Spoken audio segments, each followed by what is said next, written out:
喜爱台剧、热爱台剧的观众们，欢迎您来到 YouTube 的台剧情报室。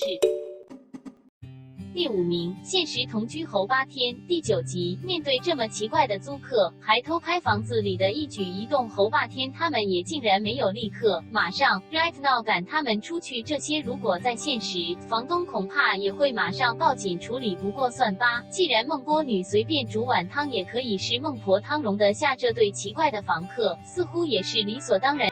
第4名，浪漫输给你，第4集。这一集可算是让万千少女肾上腺素振奋的。郑晓恩不但可以住进傲然的家当女佣，甚至还可以有机会目睹傲然那项猎豹的身材。究竟是不是梁静茹给她这样的勇气去看男人的裸体？爱真的需要勇气来面对流言蜚语。幸好这一集的奇怪桥段也是发生在小说的世界里，要不然怎么郑晓恩可以阴魂不散，在被 fire 后也能出现在傲然的家？更不用说楚楚可以那么不小心摔倒在傲然面前，前几集可以说是不小心，这一集看这一定是刻意的，没办法吧？幻想世界中总是那么多的粉红泡泡，也是像楚楚那么楚楚可怜的，也会有白马王子的救赎。就看看这部戏剧能否由小恩打破这个宿命吧。第3名，我的婆婆怎么那么可爱？第7、8集。这一集也见识到婆媳间的大斗法，看到嘉纯这样顶撞婆婆，在传统的家庭早就被骂了，但是林采香不敢，毕竟人家是富家女，儿子有幸娶她。林采香已经3生有幸，哪怕这个媳妇有很严重的公主病，甚至还要想尽办法把她赶出去。林采香除了满口埋怨，为了儿子的幸福，她承受的连她儿子也未必知道。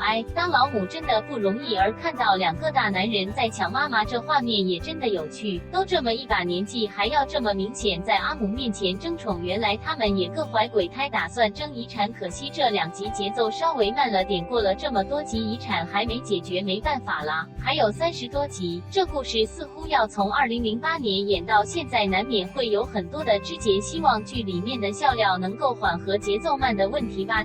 第2名，老姑婆的古董老菜单，第1集。虽然故事的开始也是典型的冤家路窄，但平常看到的偶像剧大多都是富家子配穷家女，这次他们的处境完全逆转，男主角王无安反而是比较天真却容易被骗的。像王无安这样热爱历史文化的年轻人也真的难得，还可以想到把潮流文化融合在传统里的念头，只可惜这些念头统统都要很多很多钱，确实以他的一臂之力真的没有办法做到这么多，而很多的估计就是因为没钱做维修，加上像女主角林体爱这些只顾利益的地主，终究还是面临拆除的噩耗。大稻埕算是比较例外，换作是在其他地方，可能早年就被都更掉了。而为什么老管家廖阿水会愿意留在这间老处？他在等老姑婆吗？这些就要留待下一集才能解开老姑婆的谜团哦。